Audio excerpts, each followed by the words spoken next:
Olá pessoal, boa noite, tudo bem com vocês? Hoje nós vamos dar sequência à nossa aula de agricultura geral, né? Que nós tivemos semana passada, onde nós estávamos falando sobre os macro e micronutrientes que são necessários, né, para um bom desenvolvimento das plantas, das culturas aonde as quais nós trabalhamos, seja ela cana-de-açúcar, soja, algodão, milho, sorgo, enfim. Algumas necessitam com maiores quantidades de determinado elemento, outras necessitam de menor quantidade. E então, continuando tudo isso, falamos sobre a forma de absorção, né, que a planta absorve esses produtos através, né, de respiração, precisa de realizar fotossíntese. Mas enfim, falamos um pouco sobre as deficiências que grande parte desses produtos, né, como que nós vamos diagnosticar em campo essas deficiências que a falta os sintomas, né, que essas deficiências vão causar nas plantas. E dando sequência nisso, e só para enfatizar, nós vamos ver aqui agora aquela foto que nós vimos semana passada. Dentro dos macronutrientes, nós temos o nitrogênio, o fósforo, o potássio, o cálcio, o enxofre e o magnésio, né? E aí falamos aqui, né, aonde eles são componentes, alguns da clorofila, outros maturação de frutos e as suas deficiências. Nós temos umas folhas aqui, onde vai ficar nítido. O nitrogênio, por exemplo, né? Ele causa o quê? Folhas ficam amareladas, a sua deficiência. O crescimento da planta fica lento e as folhas ficam menores. A deficiência de fósforo. E lembrando que o nitrogênio, nós conseguimos detectar mais rapidamente a sua deficiência nas folhas mais jovens. O fósforo, nós detectamos, né, a sua deficiência nas folhas mais velhas, que começam a ter manchas mais pardas, né? A planta fica com atraso de florescimento, a planta deficiente de fósforo. O potássio, a deficiência de potássio, causa uma clorose e uma necrose na ponta da folha, né? A planta para de crescer verticalmente. A deficiência de cálcio provoca manchas entre as nervuras, manchas, tá vendo? Amarronzadas, ó, vocês podem ver, tá vendo? São manchas bem diferentes da clorose, é a deficiência de cálcio. A deficiência de enxofre, também clorose, que é falta de cor nas folhas mais jovens, mais novas, e a planta começa a ficar com as folhas encarquilhadas, dobradas, né, nas suas margens. E a deficiência de magnésio também promove clorose nas folhas velhas, né, e começa a ter pintinhas alaranjadas. Nós vimos, pessoal, são as deficiências. Só que a planta, ela não sente só a deficiência. A planta também, ela sente o excesso, né? Por quê? Para a planta ter um crescimento adequado, né, a gente tem que ter equilíbrio de tudo, né? Equilíbrio de macro, micronutrientes, água, né? Enraizamento bom, o ar, né? A taxa de insolação, a taxa de luminosidade, tudo isso tem que estar em equilíbrio. Porém, quando eu ministro, né, de forma excessiva a adubação nas plantas, eu também causo alguns sintomas nela. Não é só a falta, o excesso também, né? E ela pode ser evitada. Como nós já falamos nas aulas passadas, né? O primeiro passo é eu conhecer essa área, esse solo que eu tenho. Através do quê? De uma análise de solo, né? Então, eu vou fazer a quantidade correta. Tanto a falta quanto o excesso eu consigo controlar. Mas vamos falar quais são os principais sintomas que as plantas, né? Elas apresentam com essas toxicidades. Por exemplo, as plantas com toxicidade de manganês, boro, tá? São alguns elementos que a planta sente muito, o excesso desses produtos, né? E aí muitos deles causam necroses, e é onde às vezes, né, o produtor, o técnico, o agrônomo, ele pode confundir muito com doenças. Muitas das vezes pode ser o quê? A falta ou o excesso, né? Então vamos ver alguns exemplos, né, pra gente observar. O fósforo, por exemplo, o excesso de fósforo, o que ele causa? É raro, mas o excesso de fósforo ocasiona um ressecamento de folhas. E o seu aumento, a sua forma, como a gente disse que a falta de fósforo, ela altera no processo de maturação, né?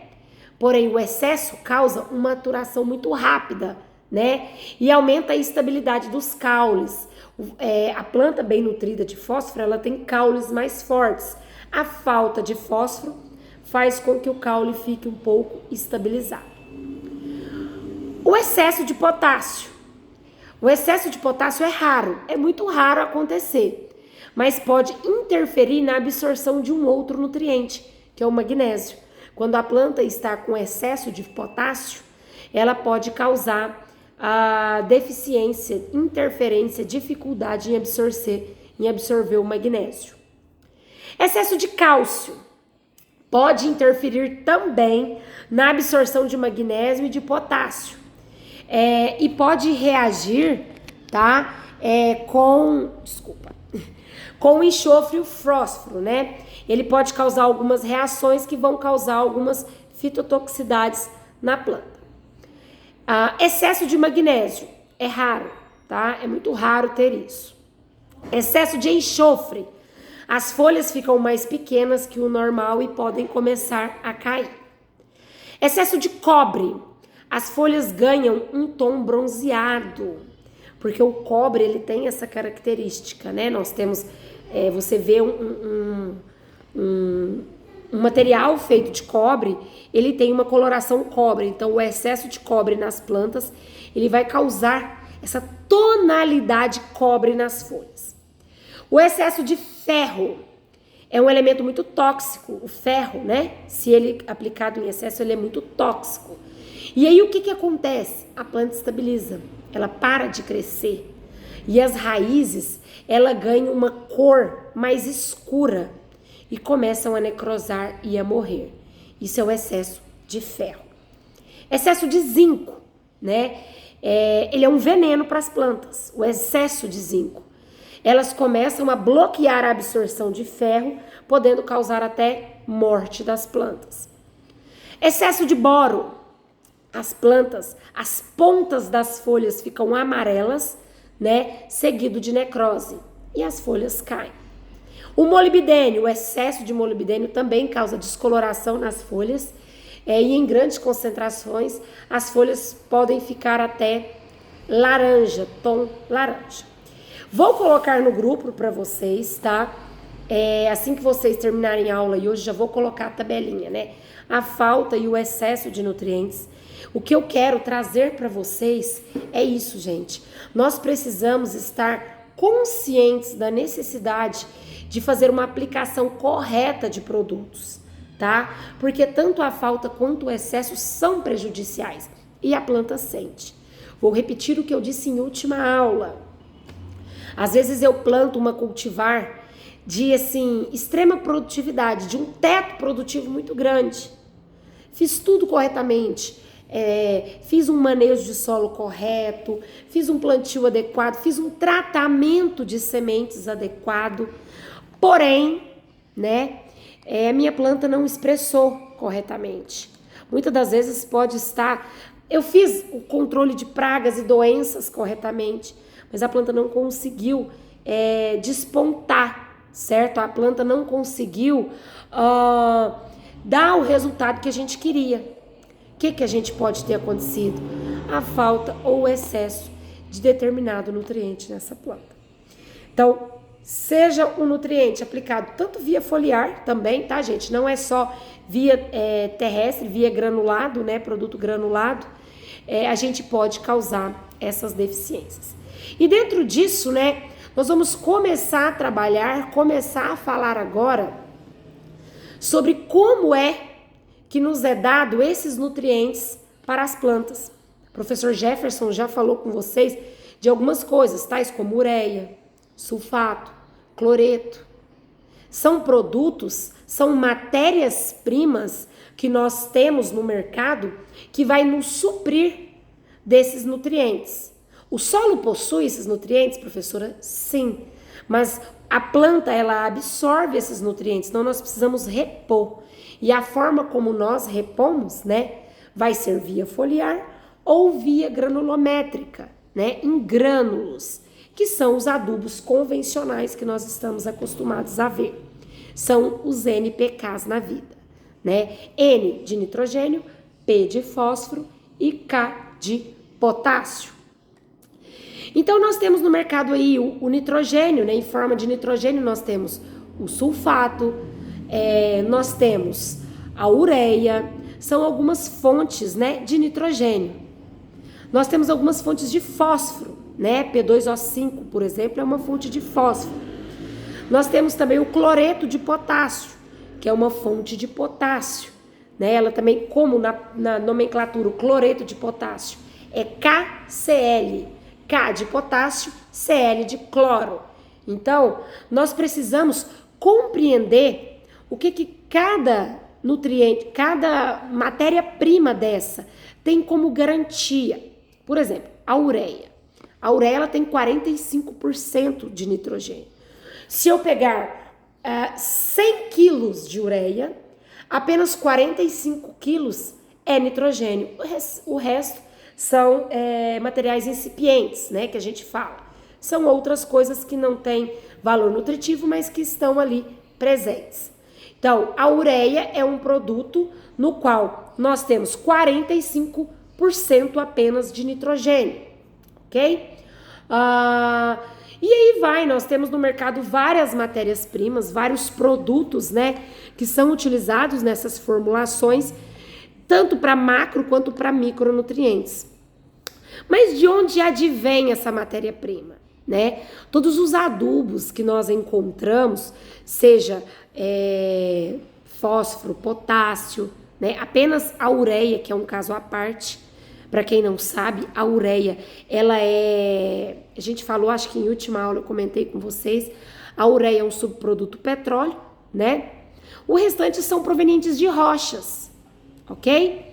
Então, cada rocha que você vai extrair um cloreto ou um fósforo, por exemplo, ela tem a sua garantia. Isso vai variar de 1%, 2%, muito pouco, né? Então, quando você compra o produto misturado, né, e você fala para a misturadora, eu quero um 10, 20, 20, por exemplo, um adubo, né? 10, 20, 20. Ela vai ter que buscar dentro das matérias-primas que ela tem, matérias-primas que vão suprir essa quantidade. Por quê? Porque quando nós, né, adquirirmos esse produto, nós temos o nosso direito de colher amostras, né, e mandar para um laboratório, onde vão ser feitas análises desse produto para saber se realmente o que nós estamos comprando é isso daí. Então, os adubos em si que nós temos no mercado são provenientes de rochas, né? Então, o homem, né, ele explora aquela mina, explora aquela rocha, traz essas pedras, a indústria vem, quebra, tritura, faz em alta, coloca em alta, às vezes é preciso aquecer alguma coisa para derreter, ou quebra aquela rocha, né, até ela ficar naquele tamanho daquele grânulo que a gente comumente vê e que nos é disponível. Pessoal, então para a nossa próxima aula, eu vou levar para vocês amostras, né, de matérias-primas, de adubos, né, que nós temos aí no mercado para nos atender e para nos suprir. Vou levar também amostras de calcário, de gesso. Vamos falar um pouquinho de calagem, de gessagem, tá bom? E aí, é isso, pessoal. Espero que vocês tenham gostado. Como eu disse, eu vou colocar para vocês no grupo, né, os sintomas das plantas, tanto de deficiência quanto de excesso de nutrientes. E aí nós vamos, nas próximas aulas, começar a conhecer essas matérias-primas e entender melhor e mais um pouquinho sobre elas, tá bom? Um abraço para vocês, fiquem todos com Deus e até a semana que vem, tá bom? Tchau!